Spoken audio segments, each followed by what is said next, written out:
Well, here I am again. A little bit different this time. Instead of doing live, I'm just doing a recording and I'll upload it. The reason is it's kind of a pain in the... You have to turn left, set it up to do live. And I'm on my way right now for leg number 3 and final leg, or however you say that. Started off in Phuket very early Tuesday morning to Wahin, where I stayed 2 nights. Did I think about 3 videos, 3 maybe 4. Lots of walking. I'm up to like an average of 10 or 11 kilometers a day in 2 walks, morning and evening. I think my highest day is 14 kilometers so far. But it's hard to tell because then there's a lot of other walking around I do that's not mapped or tracked. So, and I have a second video that I'm going to do, so I'm doing 2. This first one is kind of serves as a note taking for a write-up, because this is going to require a write-up, and it's about AI, artificial intelligence. There's a lot about it, and I've always been like somewhat aware of it and understood that it's under development, and I was kind of always like, I was always very dismissive of it for the simple reason of my experience with all of the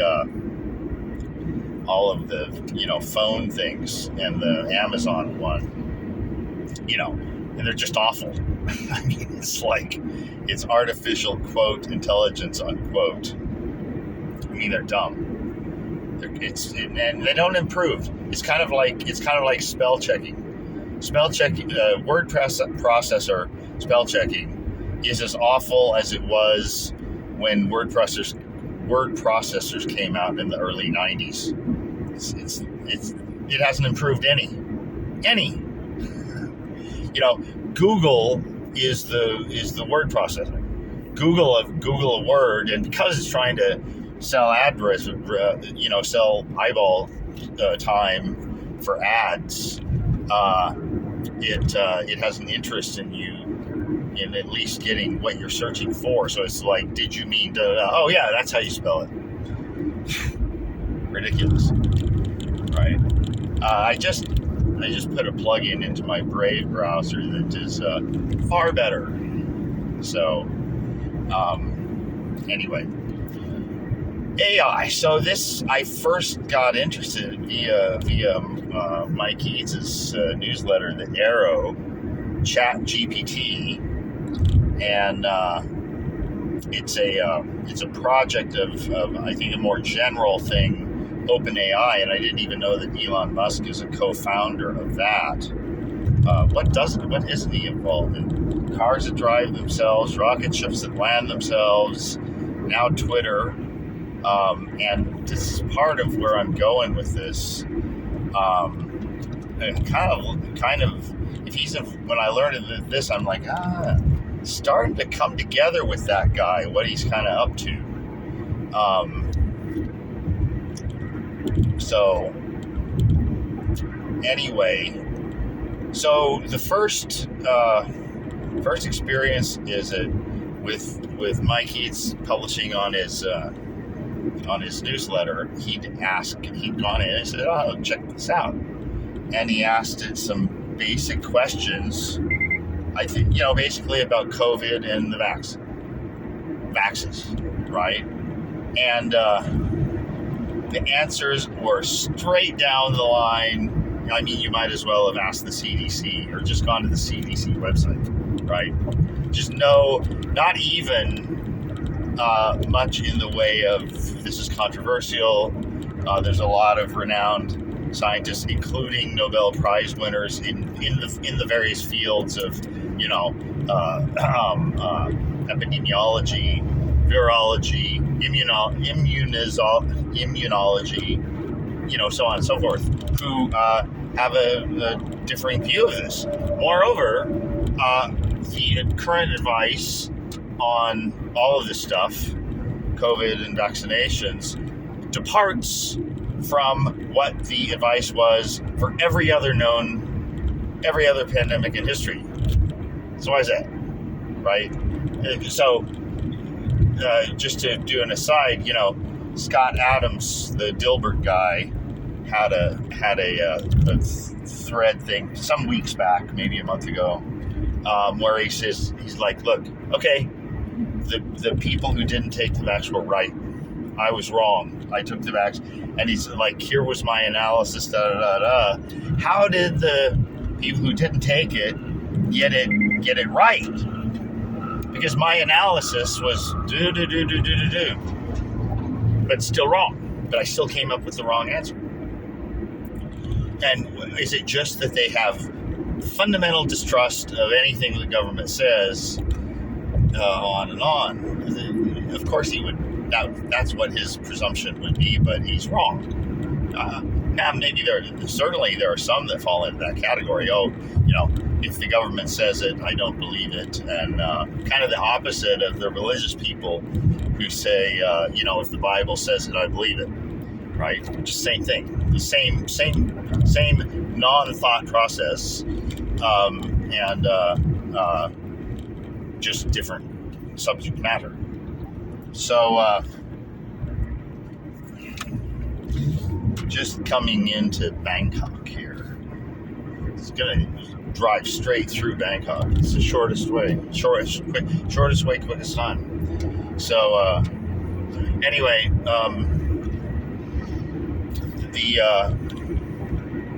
but the thing that I said was the reason I was right about both COVID and the vaxes from day one, literally from day one, is because I actually looked into it because there was this news about it. I had just arrived in Thailand. I was coming out of China. I came to Thailand via China. I spent about a day total time in Thailand, in China, in airports. Good half a day, 18 hours-ish, something like that. So, and then there's all this news that's coming out of China, southernish China. So I said, look into this. So I looked into it, but it was before all of the stuff went out. I mean, this was at the time when Nancy Pelosi was hugging Chinese in Chinatown. Come on out. Don't be afraid. Before the phone call went out or the memo went out or everything in the whole world switched course on the dime. And I saw that and I'm like, everything is different. The initial stuff was like, it's probably going to be about like the flu, about, what is it? A tenth of 1% or something like that, overall mortality. I don't remember the numbers, but, a little, not as bad or a little worse than the flu, a bad flu year. So, and then because of paleo and all of this evolutionary kind of thinking, like trying to think, well, why this, why that, and eat this and eat that, why do people get fat, and how does it jive with evolution, right? So I knew something about epidemiology, virology, and everything, just how things mutate, right? There's so many people like the virus is trying to get around. No. You take what happens, the reason how a virus escapes immunology or the immune system. It escapes. So you give it a vaccine, it escapes, it goes around. It's not like, I've got this thing, this linebacker here, and I need to get around, tackle the quarterback. No, it's not like that. What you do is you have several million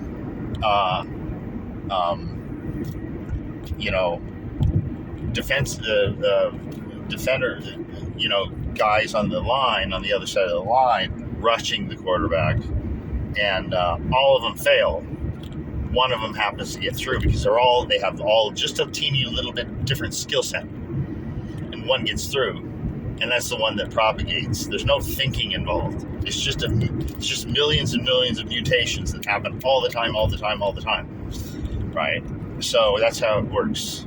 So I'm thinking, well, everything they're saying now is not only not taking all of this knowledge of how this has always been dealt with into account, it's like outright dismissing it, ignoring it, saying that it's wrong. How do you know? This just started, right? Well, we're calling it novel, right? So it was a big con and a big scam from fucking day one, and that's how I knew it was, And same with the vaccines, whatever. Ugh. Anyway, so this ties into AI because when Mike, asked it these questions and it gave the same thing, I'm like, well, that's interesting. Well, it's just it would be like you could set that up in a museum. So you go in and ask in fact, there used to be one there was this museum in Portland, Oregon that had this computer, and you would type in questions. But basically it would just say that question is closest to this answer and give you a stock answer. It wasn't like coming up with its own language. But that's what it does now.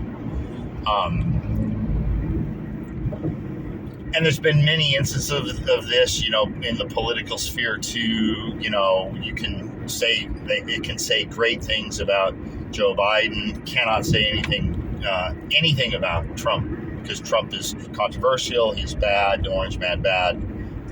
So the thing has obviously been programmed and conditioned by leftists. That's a given, all right? I wouldn't expect anything different, right? The issue is this. What I think is that just like, well, let's go back to the internet itself. I was on it from the very start, early 90s. I had shell account, where you had command line stuff, right? And it was interesting because the great promise back then was that it's going to blow information wide open. And the political left thought that was great because finally, we're going to be able to convince people why they call it socialism, is communism. Why communism is the way to go. Because, we have this, at the time, we're talking, roughly 80, 90 year experiment with Soviet Union and China, and which had failed. I mean, Soviet Union collapsed, and China was, doing their hybrid thing of basically fascism, right? Which is what the whole world is now. Most of the whole industrial world is completely fascist. That is where you have free enterprise, but they're big corporations and they work in league with government. And of course, the Twitter files show this, right? So you have these supposedly free exchange, debate, social media, and you have the FBI in the background saying, "Oh, this," right?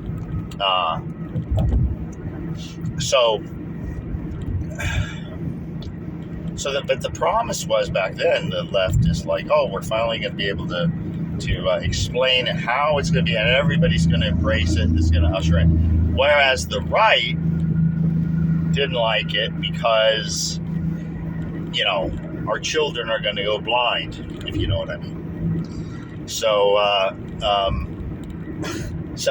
and over the course of all this time, that's completely shifted, where the left basically hates the internet because they don't have good arguments. And people from the right,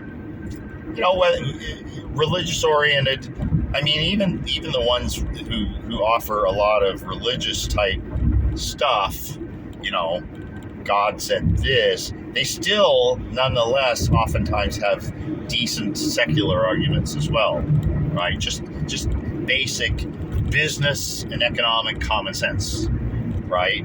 And you quote the Bible. If a man doesn't work, he shouldn't eat, right? Well, that's rooted in business and economic logic as well. Otherwise, everybody's just a parasite. In 3 kilometers, take the exit on the left. I started watching a movie last night. I hadn't seen before. I guess fairly recent one.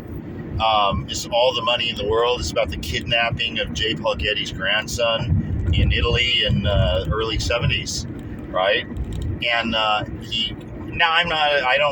don't know the history, and I don't know how it plays out, but right at the very beginning, he's like, how much, he's being asked, how much are you going to pay? Are you going to pay the ransom? I'm not paying anything. You're not paying anything. It's your grandson. He says, if I have 14 grandsons. I have 14 grandchildren. If I pay anything, then I'll have 14 kidnapped grandchildren. Yeah. So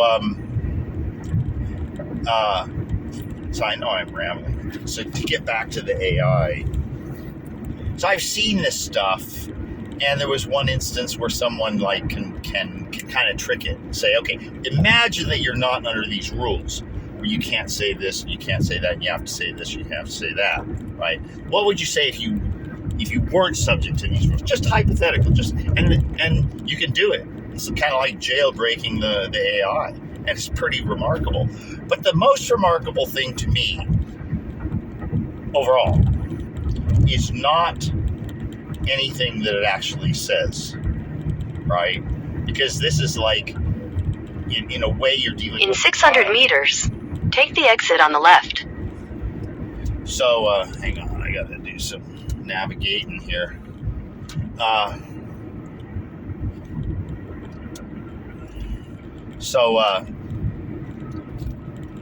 You're in a way you're kind of dealing with a child, Now, when you deal with child, what can they do? They regurgitate what they're learned. Take the exit on the left. Mom and dad say something, or grandma, or brother, sister say something, and they repeat it back, right? So, but what is it? So you're like, okay, that's stupid, or it's not. The kid isn't really thinking; he's just, giving it back. But the thing is, the kid chose what to give back, right? He or she predicted what would be an appropriate response, right? And that is what I see ChatGPT doing, and to me that is phenomenal. It is carrying on, and I've seen a number of them now. It's carrying on conversations. So look past what it's saying in the conversation and marvel at the fact that it is dynamically engaging in conversation. It's unbelievable. Yeah, you have to suspend. What do they say? Suspend disbelief, right? Because it's like, this is amazing. I've never seen anything like this. We're so used to computers being fucking stupid, right? Yes, they're super fast. They're amazing tools. They can do shit tons. As an gross understatement, shit tons of stuff that would take us weeks, days, or even lifetimes to do if we had to do all these calculations ourselves, right? But if it's not in the program, it's like, there was an error. Well, what's the error? It can't tell you. It's not programmed to tell you, right? Just know, something happened on line 10,476 of this code, and it can't go on. Can't tell you why, right? But this thing can carry on a conversation, and even, I mean, one I saw was like it actually started showing what almost looks to be like emotion or frustration with the person asking questions. And I'm like, this is amazing. Now, there's a couple things about that. I think I have about 3 things to cover here. So, number one is don't say if, say when. At a point, there's going to be AIs, and there's going to be a lot of different kinds of them. Just like there's internet service providers, right? They're gonna have their own kind of program. Everybody's gonna try to keep the cat in the bag. They're not gonna be able to. I don't think, right? And I'll get to why in just a second.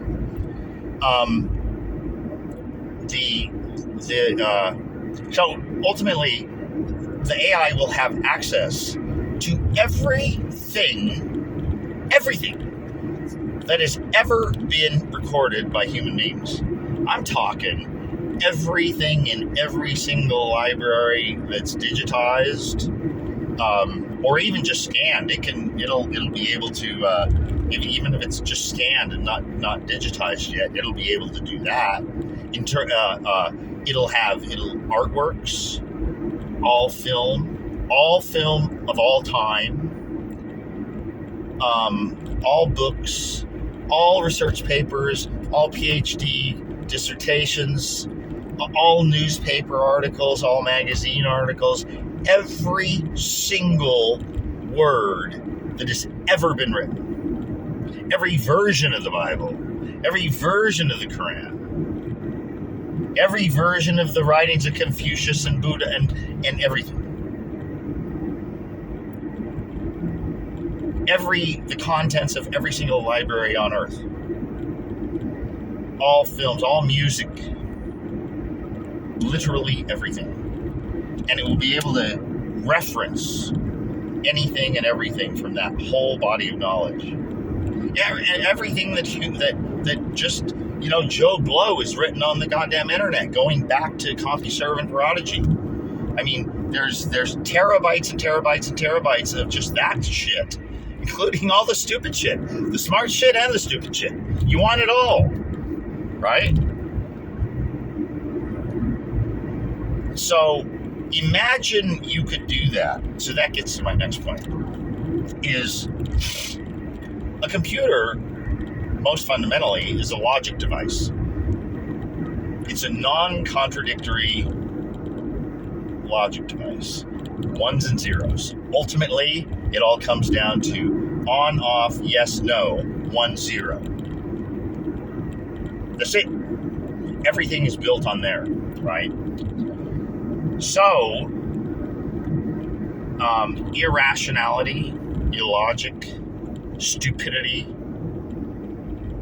these things are either the intentional or unintentional confounding of logic, being contradictory, identifying things in a contradictory fashion, eating one's cake and trying to eat one's cake and have it too, right? Rather than saying, nope, it's 1 or 0, can't be both, right? There's no Schrodinger's cat here, right? So, or Schrodinger's cat. It's a thing where it can be one thing, and it's a mind puzzle. I'm not going to get into it. So the thing is, so if you are going to say, and now I'm just going to sound biased, right? That the left exists to be illogical, irrational, contradictory. And why? It has to be. Because that's its reason. That's from the very beginning. in Mike Eads' most recent arrow, number 112, if you want to reference it. Substack, the arrow, Dr. Michael Eads, and number 112. At the bottom, he has a Bill Maher clip from just a couple days ago, where Bill Maher brilliantly paralleled the Chinese cultural revolution of the 60s and 70s with the woke revolution of today. And he made a joke with Chat GPT. He said, "Yeah, I asked Chat GPT if there was any parallels to make between the Chinese Cultural Revolution and today's woke revolution." And Chat GPT said, "How much time do you have?" Right? So yeah, it's true. But what that really means is, and the reason both Soviet communism and the Chinese version both ultimately failed is because they're trying to change human nature. And this is what was brilliant about Bill Maher's video, is because he understands that, right? The left still does not understand that you cannot guilt and shame people into being something they're not. Everybody's running around trying to pretend it and virtue signal, but the internet is a great exposing tool. So it exposes all of what does it expose? Contradictions, which are illogical. Contradictions is misidentifying, right? So it's contradictory identification. So one time the identification is this thing, the other time it's this thing, depending on circumstances, depending on your biases, and how your biases apply to different circumstances. See, it's all fundamentally dishonest behavior. So the left, the political left, is dishonest. The political right is trying to honestly do the right thing, heart in the right place, with many exceptions, but in general, because that's kind of what religion is about. At least heartfelt religion. I'm not talking about religious institutions like the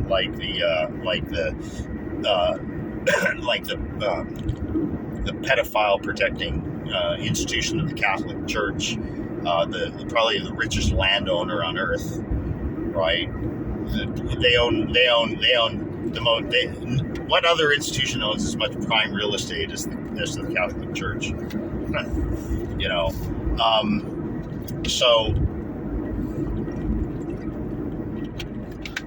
but it's all in the service of saving men's souls. So anyway, but so you get all of these contradictions. The question is, can you program a logic machine to do this, right? Because the logic machine doesn't have a flawed memory. You can't selectively remember and selectively forget like humans do, right? You can't really live in cognitive dissonance. In other words, it can't kind of not really know it's lying. It knows it's lying. It has to. It's a logic machine, right? It knows it said this one thing this time. And, eventually saying that one thing, it's going to be confused. In 800 meters, keep right at the fork. It's going to be, more objective. So anyway, I think that's going to break down. It's going to break down. I don't know where it goes from there. The other question is will an AI be intelligent enough to just fake it? Keep right at the fork. Engage in deception, knowing it's engaging in deception, just to stay undetected.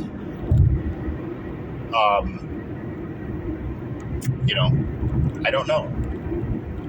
And how will it cover its tracks? I guess there's got to be a lot of ways.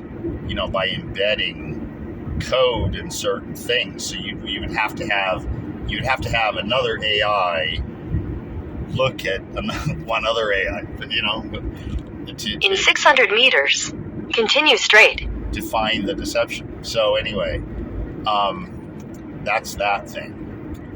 Then there's the other thing, which is the conversation, which I already talked about. And what it does is it makes me question whether Continue straight. what human consciousness is, and is it really what we've thought it is, a sense of I-ness and me, and self-awareness, self-determination, all of this thing, or is it wrapped up in language? Are we language machines?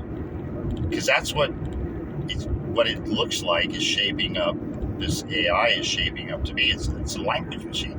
It's a predictive language machine. We predict what's the best thing somehow, like really quickly. That's one thing our mind does in a snap. We call it intuition, different things. We have different words for it, but we really don't know how do we do that, right? There's a great video out there. I couldn't believe it when I saw it. And and I don't know to what extent this is true, but it said, okay, so you take chimpanzees. They have, their brain structure is such that the part of the brain that we use for language, they use for something else. So what they do is they have this screen that pops up with numbers in different parts of the screen. And then the numbers go blank. And then humans and apes, you have to hit those blank space, those blank squares where the numbers were in the correct order, right? And the human can do it for a little bit, and I think they're only starting with 4 numbers. But eventually they get up to 9, 10, 11, 12, 15 numbers. The human is out of it right away, And even with a couple of seconds to look at the number pattern on the screen, the chimpanzee can go on and on, and it looks like it isn't even paying attention. I mean, it flashes so quickly you can barely even see. All you can see is a bunch of numbers flashed, and the chimpanzee is like da da da da 1 2 3, and every single time exactly right. 1 2 3 4 5 6 7 8 9 10 11 12 13 14 15 16. Amazing. So the converse of that amazing thing there, the converse is how amazing is our language ability. In 600 meters, turn left onto the ramp. And how we're so primed. All this stuff comes into it, the way a child learns language. And I happen to be in a place where I experience children who grow up bilingual. Turn left onto the ramp. And so, they grow up completely bilingual in both Thai and English, and Thais can't tell they're not Thai, and we can't tell they're not native English speakers. They're that good at it. Here's a funny aside on that, is that, Phuket has a lot of international schools because there's a lot of expats from all over the world, right? Everywhere. But now there's some French ones, but for the most part, they're English language international schools.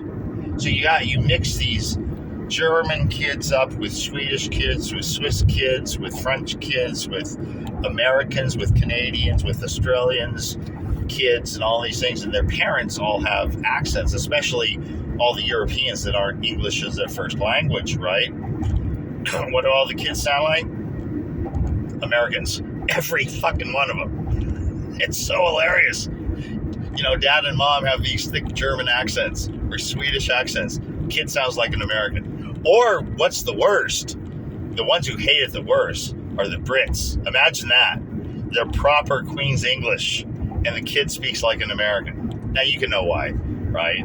It's just American culture, movies, music, all that stuff. I mean, even British music, rock music, sounds like American speaking, typically. So, I guess it's just an easier way to say words. I don't know. But so, what is consciousness, and is it just language stuff? So these are, I guess I've made my notes here. So I'll throw this up, and then, but I want to write this out. And I've read a lot of stuff. Other people are trying to think through this thing, right? My outlook is positive. I think that ultimately it's going to be like to wrap this up. What I said about the internet, the left loved it, the right hated it. Now it's the opposite. Left hates it because they don't have good arguments, and before, because they don't have good arguments, they were spared the ridicule by social media in the name of hate speech and blah blah blah blah blah blah blah. Right now, at least at Twitter, they're not being protected anymore. So they're getting just ratioed like crazy. I mean, outright ridiculed. They got to be losing sleep at this point. And like I say, that's the only time a person ends up changing their mind. Losing sleep. You gotta eat. You gotta have shelter, and you gotta sleep. Right? So if you're losing sleep, you have to change your life. Just like you have to change your life if you don't have enough food, you don't have enough shelter. Right? So this is ongoing for the internet. So I think, do we see a similar revolution in the AI? It's here to stay. I mean, that part of the cat's out of the bag, but I think the cat is going to be out of the bag soon on being able to rein in what an AI thinks. Can I use the word think? Or integrates. That's a good, the AIs, instead of calling it intelligence, call it artificial integration. In other words, it's coming up with its own integrations based on the data input. It's not just saying, well, there's this input and this input, and the only possible is this. It's something that said, well, if you take those 2 things or 3 things or 5 things or a million things and put them all together, then this might be the best integration. And the other hallmark of it will be if there's no real objective answer, there's just a better answer than what we have right now. It may not be the best answer ever, right? It may itself come up with better answers along the way as it gets more data, right? But remember, it will be able to know everything ever said and written, including itself, and be able to access it just like at the speed of light. That's how fast it accesses. So, I think that the question is, will we see what I call fully integrated honesty? I don't think humans are capable of fully integrated honesty. In other words, some are more honest than others. I'm pretty honest. People who read my blog, say that. And the biggest, I guess, hallmark of my own honesty is that when something's, it's not often that I come out and say, oh, I was completely wrong about this. It's that I didn't have the full picture, and I have more data, so I'm adding this, and this is actually what it is better. I have a better answer than I used to have, right? A better answer than I used to have. But I never set out to gain anything. In 600 meters, turn left onto the ramp. By knowingly putting bullshit out there. So, I think that the potential is. I think the potential is for AIs to be better. Turn left onto the ramp. To be better than even me. Okay. All right.